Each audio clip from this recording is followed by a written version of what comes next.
Hi everybody, welcome to your 4 to 5. Eric Chilton here with Chad Silver and Lauren Coleman. It is Wednesday, middle of the week. Happy hump day, everybody. Yes, we made it I was kind of surprised when I stepped out today because I assumed that today was going to feel like yesterday. Well, I was so surprised. did we. For Oh, the most really? part, Oh, yeah. really? We were surprised that it's that we talk about the Appalachian wedge or cold air damming, and sometimes that will slip in unexpectedly, and that was today. So it was significantly cooler than what most forecasts were calling for. And even the National Weather Service. Are we expecting any type of precipitation, No. some rain? Okay, I grabbed the rain. raincoat just in No, case, because rain, this yes. morning it kind of felt Yeah. like a pre-rain I type thought of you day. meant winter precip. No. We will get some rain today, tonight, and tomorrow. No snow. You're on high alert Yeah. for winter preset. Gotta make sure. All right, we'll get a check on that in just a minute. First at 4 today, a Greensboro police officer has resigned following a bizarre turn of events that involved a standoff. Investigators say the resignation stems from a shooting and standoff on on Golden Gate Drive about a month ago. At the time, police released very little information, only saying someone had been shot. Today we learned former officer D.M. Elston was involved in some kind of altercation with 2 other people. He was off duty at the time. Investigators say those involved gave unclear and varying statements about what happened and did not say who was shot or who fired the gun. No one has been charged with the crime. A GPD says Officer Elston resigned this week, but the department wouldn't elaborate. He'd been on the force since 2018.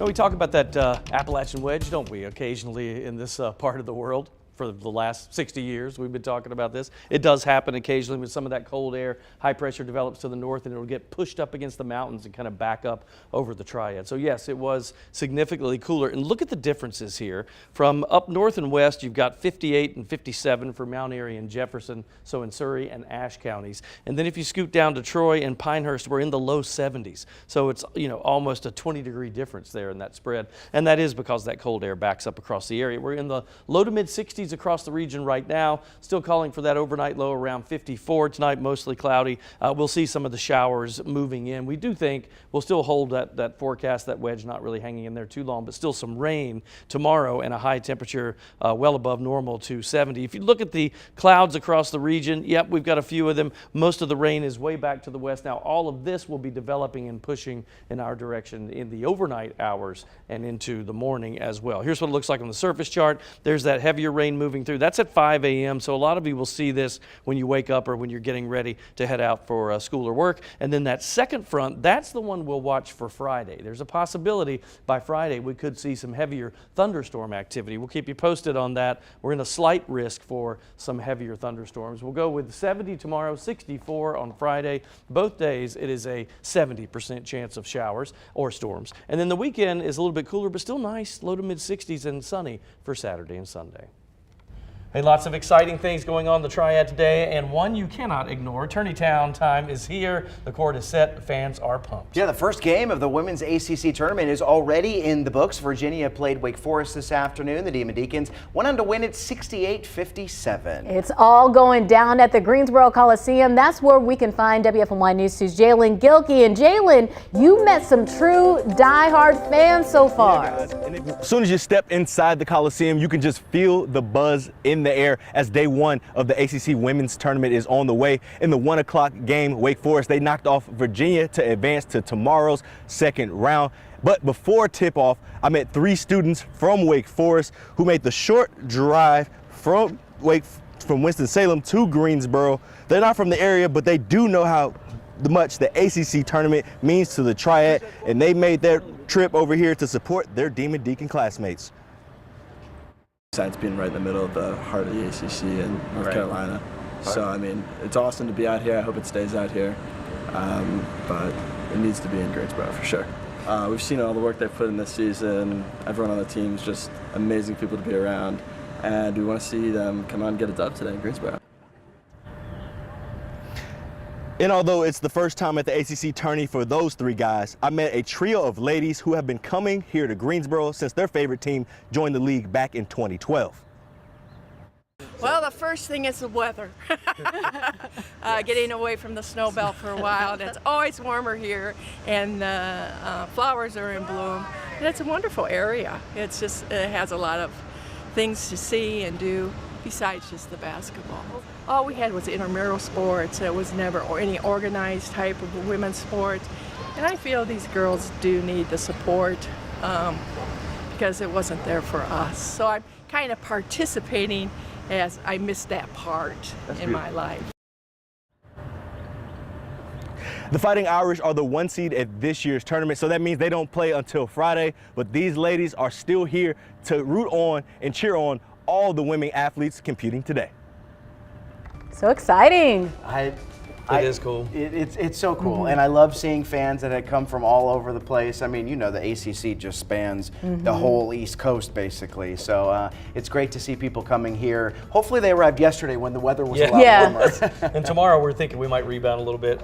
They're excited because, as Jalen said, that's the #1 seeded team for the women's side is Notre Dame. So they're the expected winners, but I know Duke is vying for that, Virginia as well, and Louisville. They're all the top 4. It's been great seeing all the excitement leading up to this time. I know some of the mascots from the ACC went and visited some of the Guilford County school kids and seeing the pictures. They look so excited, and it kind of brought me back to my college days too. So it's going to be a lot of fun here in the Triad. They were on Elm Street the other day, walking around downtown Greensboro. It was great. Yeah, you just look up and all of a sudden there's like 8 A Cavalier. mascots. Yes, right. They're all over the place. That's great. And you know, if you love to watch good basketball, women's basketball, what a great opportunity. Tickets are so cheap. They are. They're like $10. Oh, so there's no reason not to go, at least to one, just to support, you know? Yeah, that'll be fun. Well, teams, you know, they have a lot of skin in the game, and so do Greensboro businesses. The city is getting the unique opportunity to host 3 major tournaments over the next 3 weeks. Mayor Nancy Vaughn says the economic impact will be huge. I think we are the only city in the country who have done the trifecta, which is the women's championship, the men's championship, and the first 2 rounds of the NCAA. Locally, what it does for our hotels and our small businesses, especially our restaurants, they are just going to be rocking and rolling for the next month. The local businesses have been preparing for the flood of fans, saying this is what they need.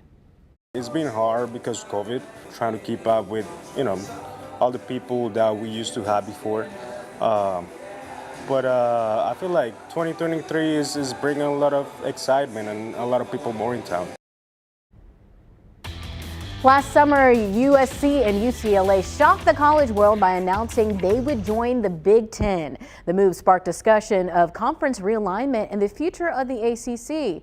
Just last week at Florida State's Board of Trustees meeting, Athletic Director Michael Alford said, quote, "When it comes to money, we're in deep trouble," reigniting fears that ACC schools may abandon the conference for a bigger payday. WFNY News 2's Sean Higgins has the details. The money that conferences earn from TV and media rights deals are split up by something called conference revenue sharing. Schools in the Big Ten and SEC will earn up to $70 million each when their new TV deals kick in. The grant of rights may be the one thing keeping ACC schools from joining UCLA and USC in the search for a bigger payday. Grant of rights is a contract signed by each school that transfers their media rights to the conference for a set period of time. In 2016, the ACC renewed their grant of rights, extending it to 2036 to coincide with their 20-year partnership and rights deal with ESPN. That grant of rights imposes a hefty price tag for leaving. Today, that price tag would fall north of $300 million. But that contract is not exclusive to the ACC. The reason Texas, Oklahoma, USC, and UCLA have put off their new conferences until 2024 or 2025 is because their current grant of rights expires in those years. The ACC is safe for now, but with ACC schools earning just $36 million a year in revenue share and the Big Ten and SEC set to double that, sooner or later the price to leave will be more than worth it. We will follow all the major ACC events over the next few weeks. Stick with us for all of your updates right here on WFNY News 2. Let's get to your 4 to 5 roundup. First up today, there are new charges against the man accused of using a box cutter to attack his neighbors. Patrick Cleary now faces 2 felony counts of attempted first-degree murder. Teresa Barber told us she was hurt and her husband is recovering from a punctured lung. Their children weren't seriously hurt but witnessed the attack along with their Ring doorbell. Cleary is in jail under a $1 million bond. Someone died in a car crash on Gate City Boulevard in Greensboro this morning. Investigators say the car hit a power pole right in front of Fire Station 10. Police say 25-year-old Brianna Johnson and 31-year-old Antoine Meadows were ejected from the car. Johnson died at the scene. It's not clear what caused the crash or who was driving. The road has since reopened. Another fatal wreck, this time a plane crash in Carroll County just north of Mount Airy. Virginia State Police found the wreckage near where it took off and confirmed the pilot died. The pilot was identified as 74-year-old Caleb Glick. He was the only one on board of the plane. The jury for the Alex Murdaugh double murder trial visited the family's South Carolina home where Murdaugh's wife and son were killed. The jurors were given 30 minutes to view the property, specifically to see the kennels and shed where the bodies were found. The two were killed in June of 2021. Closing arguments are expected to begin. Murdaugh maintains that he did not kill his wife and son. Stick with us. We'll be right back.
You know, healthcare, that's a field that's growing by leaps and bounds. Salem College, by the way, they're offering a new master's program. Might be just what the doctor ordered. I spoke with program director Dale Saunders to find out more.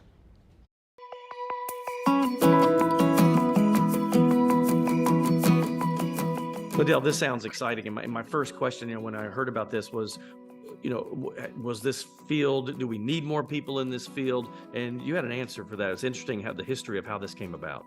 Well, Salem is embarking on this MHA because there's an absolute need for mid-level, so early entry, mid-level health administrators. Some of the challenges that we faced have been one, Patient Protection Affordable Care Act of Obamacare. So that made some major changes in our health system. We had more needs for administrative folks or management folks in healthcare. And then the most recent would be COVID. So tell me how you implement this. Like, what will the program look like?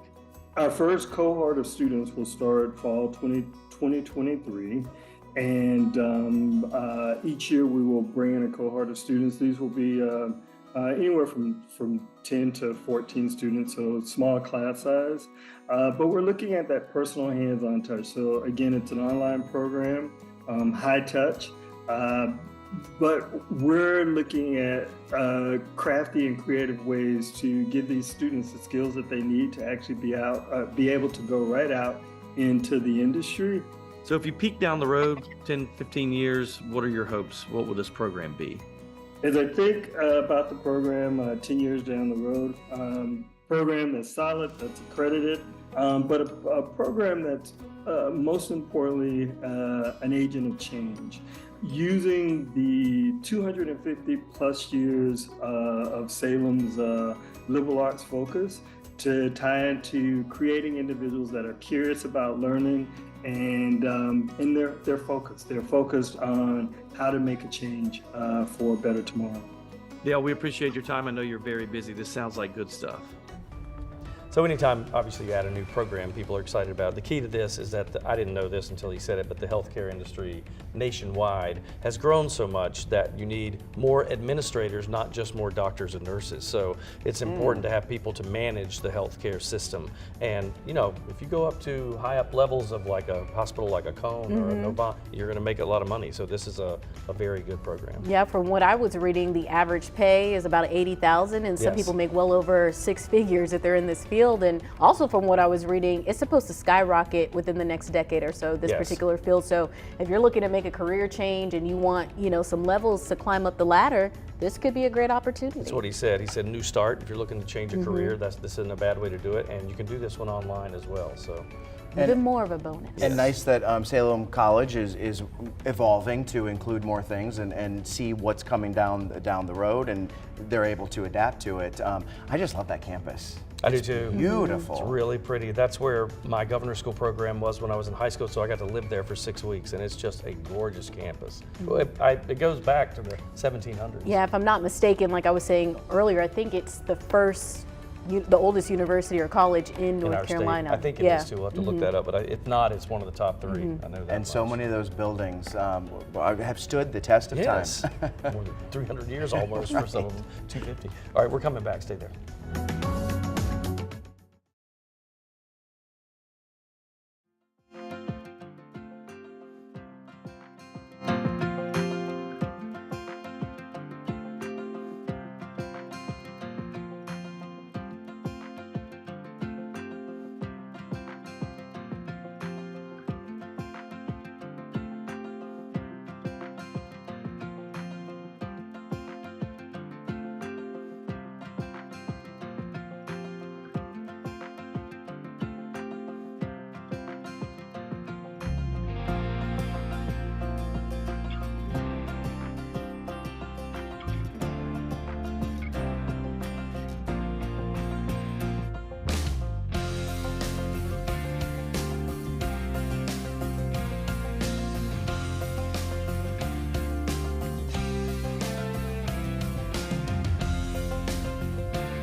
Children nationwide will celebrate Read Across America Day tomorrow. It's designed to get kids excited about reading. As you know, we do that with our Read to Succeed program.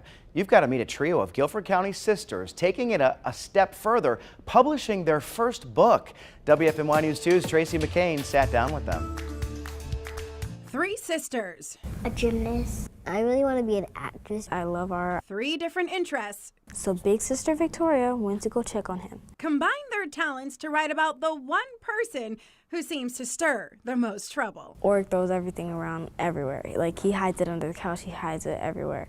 Their baby brother. Oric was drinking milk, holding his bottle so tight. And his missing baby bottle. Sometimes it's very hard for us to find the baby bottle where it goes, and it might take us a while, so that's why we came up with the title. The Triangle Lake Montessori students wrote the book based on their lives. Well, we all wanted to do a book together because we have always dreamed of doing a book. The oldest sister, Victoria, is in the 5th grade. Kennedy is in the 3rd. It was a really good experience to do it with my sisters and create a book about us and our family. Along with the youngest sister, Taylor, who's in preschool, the now published authors are enjoying their success. They were like, "Oh, you guys are authors, that's amazing. I read your book," or "I liked your book," or something like that. And it would make me happy because they read our book that we made all together, and it would just bring me joy. With more books on the way. I want to make reading fun for everyone. Go for it. They are just my so gosh. adorable, so precious. I absolutely love stories like this because it just goes to show what goes into a book. I'm sure they took a lot of lessons out of that as far as a business plan, and just telling their own story and their own lives can be interesting to other people. Did you see the drawings? Whoever did the drawings, that really good. Yeah, so good. And I love that it's about their little brother, right? Yeah. Yes. If you have a little brother, unfortunately, well, I guess fortunately for me, I was the big brother, but little brothers always seem to be the terror of the family. They can be, especially when he's got all those built-in babysitters. Right. He's in trouble. Well, the mystery of the missing baby bottle is actually available on Amazon and other online retailers. I can't wait to see what's next. for Yes, them. at such a young age, I was thinking the Yeah. same thing. The sky is definitely the limit. Their parents have to be so proud of them. And I think it's just a great building block for them at this age because reading is so important, and for them to be a part of the process from start to finish, who knows what they'll come up with next. Well, seeing the difference in boys and girls, me having 3 boys and 1 girl, and I thought my girl was a genius because I had 3 boys first. The parents are we'll see how that little guy comes along. He'll be like, my sisters are driving me nuts. They're so smart. Right. It's ridiculous. That's great. He'll always be protected. And great to mom and dad for dressing them all alike. Yeah, that was cute. So key. cute. Adorable. All right, let's talk about a forecast and some changes for us. We've got rain on the way. Not immediately, but it will get here, and probably tomorrow morning could be heavy at times as well. Temperatures, you can see that Appalachian wedge. Notice the green shaded area, which represents the 60s for us. And then when you get down to Charlotte and Fayetteville, we're at 70 and 77 for those 2 cities. But then you jump up to the Triad and we're at 61 degrees, Danville at 60. Yeah, it was cooler today than expected with that wedge kind of setting in there. Temperatures tonight dropping into the 50s. There's that overnight rain that'll start moving in probably even as late as, say, midnight to 2 a.m. I think that's the time period that we could see some of the showers developing. Here's what it looks like on a broader picture. We'll go out with our satellite radar combo here. And the heavier rains are back to the west. That's part of the actual low pressure. All that moves through tomorrow. And again, it is in the morning hours that we expect to see the heaviest rains. You can see it here. This is overnight tonight, technically heading into Thursday morning, but that's 2:55 a.m. That's 6 a.m. Showers moving through. So about the time most people are getting up, getting ready for work, or heading out.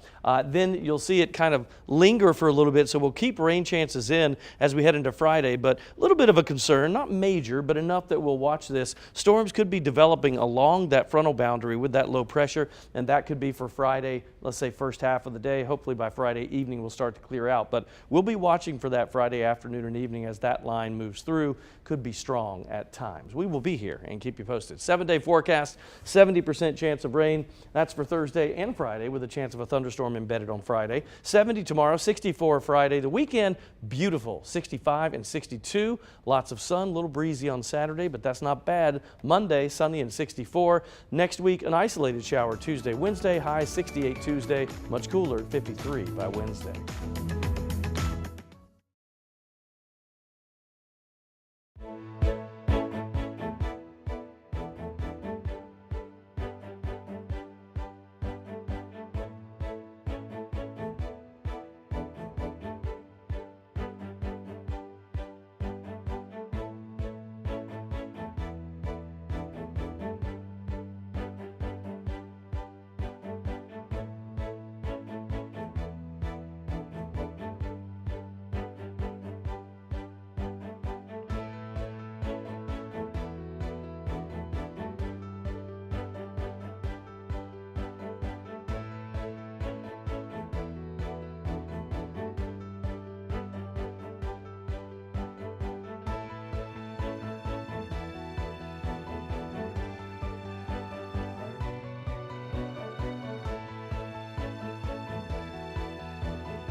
Today on U Day, Coach Lamont shares a quote from author Langston Hughes and how the quote impacted the way he approaches his dreams.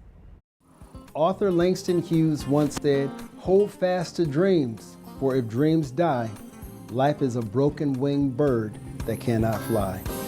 A bird with a broken wing is incapable of fulfilling its intended purpose, which is to fly.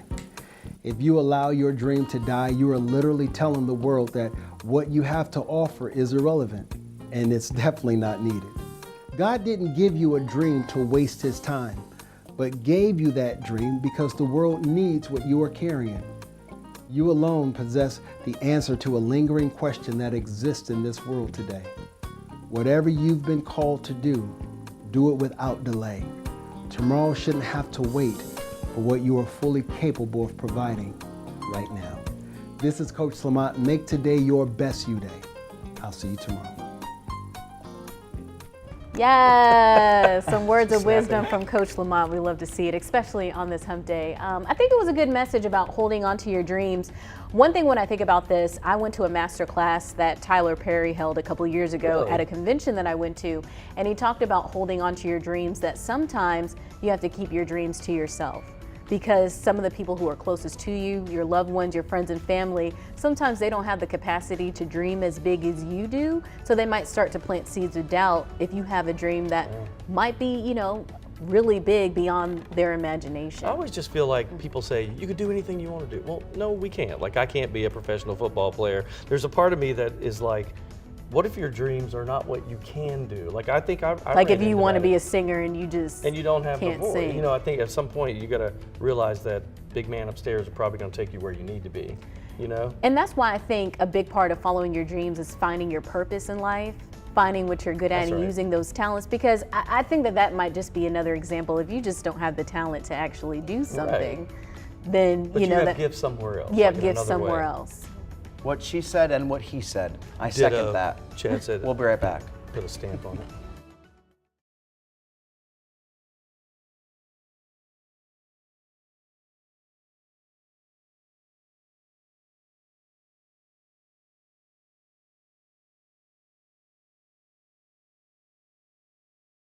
And she has a better understanding of what is going on with that. Thank you very much. Hi, I'm here, 1, 2, 3, 4, 5, 6, 7, 8, 9, 10. I think I'm out on the set at 4:37, but I will be there before.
Welcome back to the 45. I was just about to say, the word of the day, Carolina wedge. Well, it's two words, right? Appalachian Carolina wedge. wedge. Oh, Appalachian wedge. Okay, I said word of the day is Appalachian wedge. Or you can call it CAD, C-A-D. Explain this to me. Cold air damming. Yeah, that's right. Okay. People that knew the area. It's when we have a high pressure to the north. I wish I had a map.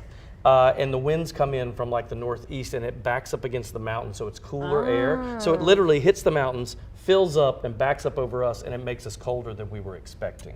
And that's what happened today. That's why we were so chilly. It's like a traffic jam, but in the air. That's exactly right. Cool. Cold air traffic jam. How about that? You're going to tell us more about that in just a minute. First, the big story that we are following today, a Greensboro police officer resigned following a bizarre turn of events that involved a standoff.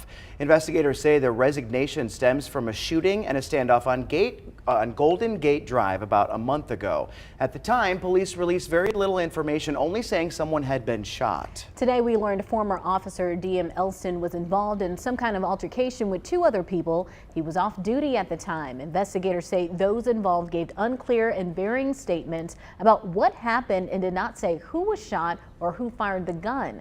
No one has been charged with the crime. The GPD says Officer Elston resigned this week, but the department wouldn't elaborate. He'd been on the force since 2018.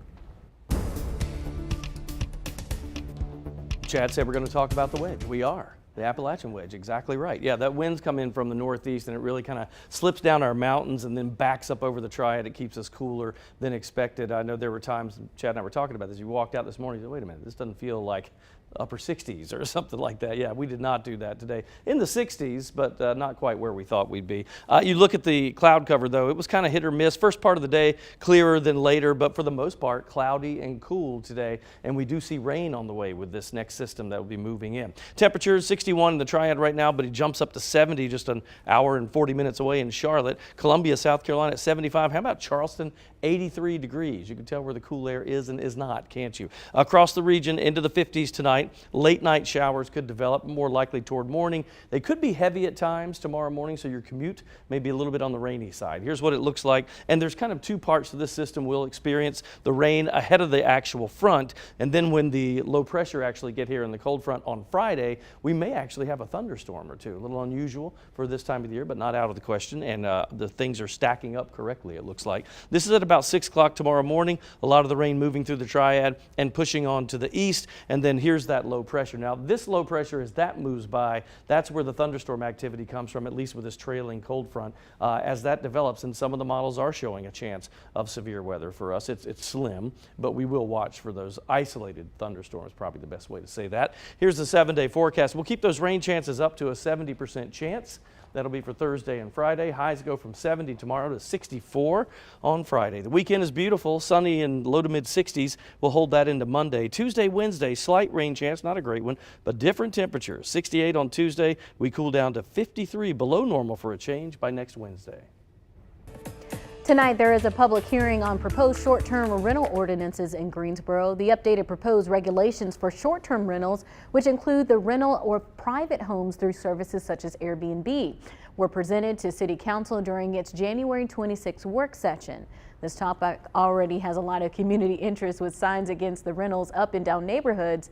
The meeting will take place in the City of Greensboro Melvin Municipal Office Building that's located on Washington Street. Those who cannot attend in person can tune in via Zoom.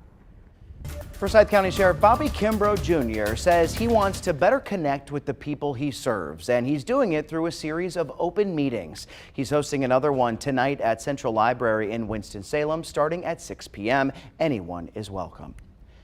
The state says it is continuing its pandemic EBT program until the federal COVID-19 public health emergency ends on May 11th. Now, the PEBT program provides money for food to eligible students who cannot access lunch at school or in childcare settings. A pandemic-era assistance program is no longer in effect. Many low-income families who received additional SNAP benefits during the pandemic are now pinching budgets to feed their families. Starting today, the typical SNAP household will see their monthly allotment drop by at least $95. Older Americans and large families could see even bigger drops. Second Harvest Food Bank is doing its part to support families. The food bank is hosting a food distribution tomorrow starting at 8:45 a.m. It'll be in the parking lot at Bowman Gray Stadium in Winston-Salem. They will be there until they run out. Big news for people who depend on insulin and spend thousands of dollars every year to get the life-saving medication. Eli Lilly revealed a 70% price cut for its most commonly prescribed insulin. It says its goal is to make insulin more affordable and easier to access for people with diabetes. The company says it'll cap the price at $35 at participating retail pharmacies for people with commercial insurance. Some other versions will be $25 a vial starting May 1st. The company says anyone without insurance can download what's called the Lilly Insulin Value Program Savings Card and get insulin for the $35 price. More colorectal cancer is being picked up in advanced stages, and rates are increasing among younger people. That's according to a new report from the American Cancer Society.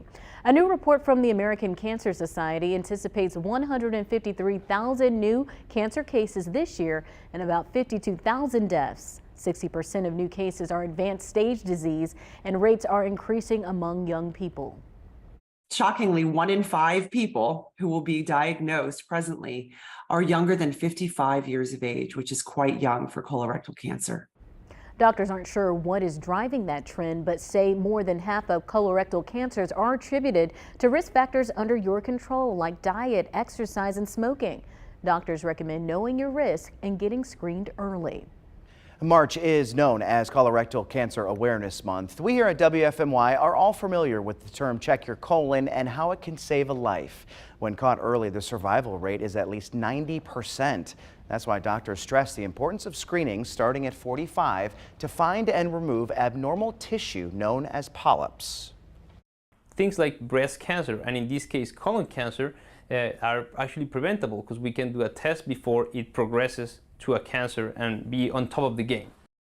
Health experts say colonoscopies are the gold standard, but at-home screenings like Cologuard are also options. And that's how Julie Luck learned she had colon cancer.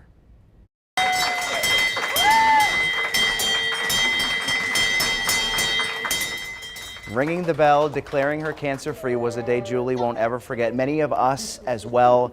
Julie is joining us now to talk about it. Julie, what sticks out to you about that day? That day in particular, oh goodness gracious. Chemo is very, very hard. And getting to that point where you get to ring that cancer victory bell, it is just pure joy and pure elation. And not only that, having my friends there too and being able to have you guys there and also having my husband there, because it is not just you who is battling, it is your significant other as well, because they're through it, through the thick and thin and the ups and downs. As you know, Eric, your dad passed away from colon cancer. You understand it is an extremely rocky journey. It is, and the screenings are, like you said, 90% success ratio if you screen yourself early. That's the way to do it. Colonoscopies, trust me, not that bad. I had to go early because of my father's, my history with my father, so I had to get them at a younger age, but it's worth everything. So you chose to share your journey publicly from start to finish, whether it was on social media or some of the stories we've done. Throughout that journey, what has been the biggest feedback from the community? What has been so gratifying is that people have been hearing my story and they have been getting screened because of it. I think when they hear that I had no symptoms, no family history, no risk factors like the smoking, and I still was diagnosed, it's jarring for people. Let me tell you, it was jarring for me. When I was diagnosed last year, I had to ask my gastroenterologist, I'm like, can I please see the paperwork? Because this cannot be me. This has to be a mistake. And this is someone that eats right and exercise, everything. Like all the checklist of factors were not you. I try to do my very, very best. So Lauren's asking, what is the biggest takeaway? And you've heard me say that I am not going to waste my cancer because fortunately I am in remission. I got a recent CT scan. I also got a recent colonoscopy and all is clear. And I will continue to be under surveillance for the next 5 years, which is important because these are the crucial years and when it could come back. But it is so gratifying in that me saying I am not wasting my cancer, that means if I can continue to spread the message, continue to educate others that they could be at risk as well and not even know it, That's extremely important to me because I don't want anybody to go through it. Getting infusions, going through chemotherapy, having that fear and that anxiety, and having this monkey on your back all the time, which I continue to feel today, nobody wants to go through that. And how many people do you think that you have heard from who have both done the testing and then also just benefited from your story? I have saved many of the, I've taken screen grabs because it touches your heart knowing that you have helped possibly save somebody's life. And I haven't shared this as well, but my sister-in-law got screened and her polyps were precancerous. Oh. And my mother was precancerous as well. So Now, did your mom do this as a result of yes, you? Yes. Wow. yes, and she had been putting it off because she had gotten colonoscopies before, and they have been clear. And this is the reason why I didn't have any. I had no family history. So when you have no family history, what ends up happening is you need to get a colonoscopy every 10 years. So my mom was on that 10-year thing. And then the pandemic came and my mom put it off, and so she was around maybe 11 or 12 years since she got the last one. And my story, she's like, oh, you know what, now's the time for me to get it. And sure enough. So when you talk about how many, a lot, and Viewers and family. viewers Yeah, that's and right. family and strangers. Like even just last month, I met a really nice woman named Tammy. She said that she saw my story and she felt so inclined to get tested, and they found 9 polyps, and several were precancerous. And again, this is just a matter of understanding that we need to normalize what a colonoscopy is, because we know we need to get a mammogram. We know we need to get our skin checked. We know every year you get a physical. There are preventative screenings that we should be doing. And when it comes to the colonoscopy, you know, there's that stigma. Always. There's the stigma. We understand it's not fun. But let me tell you, it's a lot better Yes. getting a colonoscopy than battling cancer. Yeah, I mean, and I've had more than Julie actually, because I'm older and I had to go earlier. And you just do it, and it's really not as bad as a lot of people say. And again, when I saw what my father went through, it's nothing. You know, do it immediately. That's why stories like this are so important, both of your stories, just to spread awareness and educate those who might not have people in their family, and just commend you for being so brave to sharing it publicly with the world. You're a sweetheart. Thank Thanks, you so very Julie. much. Please get screened. It can save your life. We'll be back.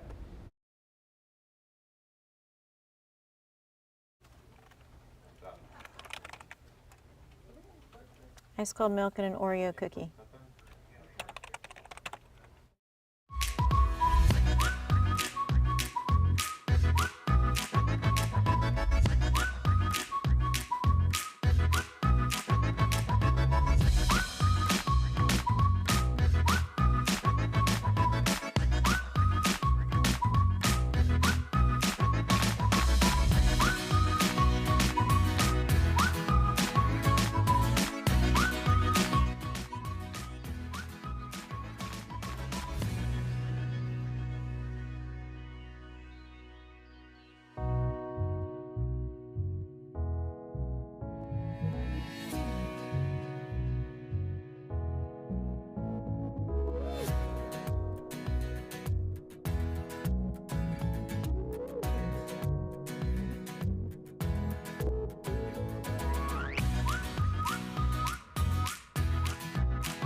Tourney Town. Tourney Town. Hey, Tourney Town. Tourney Town. All right. I was going to ask you guys to join in, but I'm glad you just did. I mean, we love being Tourney Town, do we not? Absolutely. So much fun. I mean, we're glad to have it back. There's all kinds of parts of Tourney Town. What is your favorite part of Tourney Town? I like the fan experiences around the games as much as I do the games. Yeah? I like I like rolling out the welcome mat to people who've never been to Greensboro. Yeah? Well, this is going to be my first one to partake in, so I'm definitely excited about it. Yeah, you need to go down there and see all the crazy that goes on with that. it is. All right, so with all the basketball things on our minds, I bring you this. The Dynasty Collection. That's right. What you're looking at are 6 pairs of sneakers worn by Michael Jordan, of course the UNC Tar Heel, turned greatest of all time of the NBA. The sneakers, 1 pair from each of the Chicago Bulls championship wins in the 90s. These are up for sale by Sotheby's. The selling price, they say, could shatter records. The collection has been seen in person in Dubai, and it will be there through the end of this week. So I Googled the most expensive shoe at auction. Let me show you. It is this one right here. These shoes came up. They're $1.47 million. They sold at auction October 2021. You know why? Because Michael Jordan wore these. They are Nike Airships, so they're game worn by Michael Jordan. Which all these other ones are too. These Yes. 6, right? These Yeah, 6? but that was the last one that was sold at such a high price, $1.47 million, and they think that those, of course, are just going to shatter the rest of the records. Yeah, because are they sold in a group or separately? I think so. I think they're sold in the group, and that's why they call them the Dynasty Collection. 6 NBA championship, like that's crazy. You know what's crazy? People who spend money on things like this, like just millions of, like you are dirty rich if you. Yes, you are. Yes, you are. And they probably just have it in a glass On a glass, case. right. Oh, At sure. the house, and they're like, "Hey, you want to see my Michael Jordan shoe?" You know what? What I wish So would come true. up to auction is when he first started in the NBA, he would wear his Carolina jersey shorts under his Bulls jersey. Really? Every game for good luck for a interesting. while, and I wish they'd start selling those. All That'd right, be well, crazy. whatever I know you you're whatever first you in choose to line. spend your money on, enjoy. All right. Well, for the next 3 weeks, Greensboro is Tourney Town. The ACC Women's Tournament kicked off this afternoon. Wake Forest took the win against Virginia. Pitt and Clemson is going on now, followed by Georgia Tech and Boston College. Tickets are still on sale now. The second round gets going tomorrow with the quarterfinals and semifinals this weekend. The action wraps up with the championship Sunday at 1 p.m. Then it's the men's turn next week.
All right, we got some changes coming up in the forecast. Temperature-wise, too, much cooler with that Appalachian wedge setup where we get the air that kind of backs up against the mountains and cools us down. Look at this, upper 50s for Martinsville, Mount Airy, Walnut Cove, and Reedsville. Low 60s in Greensboro, Winston-Salem, and some mid-60s in Burlington, High Point. But if you go down to Troy and Pinehurst, if you're heading down that way, so Montgomery County, they're in the low 70s right now. And even in South Carolina, they're part like Charleston, that area, in the 80s. So we get the kind of the cooler air, at least for tonight. 54, mostly cloudy. That rain coming in overnight and toward tomorrow morning. Could be heavy at times in the morning hours. We think we rebound later on in the day. They'll get back up to about 70 for tomorrow. This is the rainmaker that'll be moving in, and when you look at the 7-day, you'll see exactly what we're talking about. It's a 70% chance of rain for Thursday and Friday, with a chance of thunderstorms also on Friday. We'll keep you posted on that, but that is something to watch out for. 64 on Friday. Beautiful weekend, though. Low to mid 60s, all sunshine. Hold that into Monday. Tuesday, Wednesday, very slight shower chance, but 2 different days temperature-wise. 68 Tuesday, and we're down to 53 below normal, the only temperature of the whole week below normal by next Wednesday.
One, two, three, 1, 2, 3. Oh, how's everybody doing? 1, 2, 3. Okay, that's what it looks like. Not the clearly again. Oh, we're not back at that.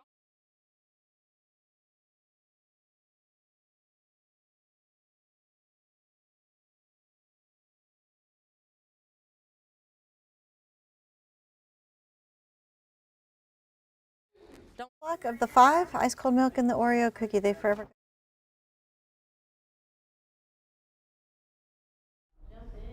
What? You the worst. You the worst. My name is Amber. Yeah, I like to.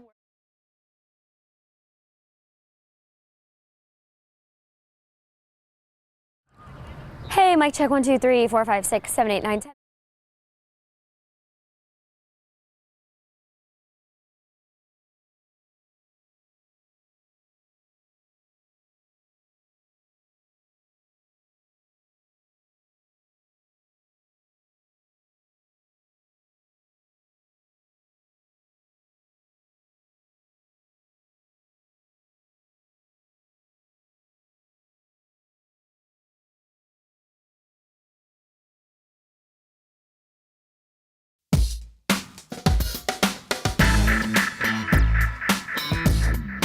It's time for my 2 cents. Like many people, I'm always on my phone. Whether it's scrolling down my Instagram timeline or texting in a group chat with friends, my phone is almost always by my side. Beyond texting and DMs on social media, when was the last time you had a long conversation on the phone with a friend or family member? Just last week, I got a call from a friend. What was supposed to be a quick 5-minute conversation turned into about 4 hours. We talked about just about everything, our highs and even some of our lows. In a way, it was the detox we both needed. Phone calls are necessary for building relationships. It just seems more personal. Hearing someone's voice creates a level of comfort that words on a screen may not provide. Texting is easy, but the tone and context are often misunderstood. What you meant to come across as a joke could be taken as rude or uninterested. Now, don't get me wrong, texting has its advantages, but we shouldn't solely rely on it to communicate with others. If there is someone special in your life that you haven't heard from in a while, instead of sending them a text or an email, pick up the phone and give them a call. Just hearing your voice may really make their day. That's my 2 cents. That's your 4 to 5. WFNY News 2 at 5 starts now. Developing news now about a now former Greensboro police officer. The officer resigned on Monday, about a month after what police initially said was a standoff and altercation. The department says the decision to step down comes as new details about what happened were made public. We now know former officer Dustin Elston was walking his dog with his brother on the morning of February 10th. He then says a man approached him carrying a backpack and wearing a mask. Elston says his dog got excited and broke away from his leash. He says the man started screaming and ran off scared. The dog then chased the man, who ran inside of a nearby home. Elston claims the man then came out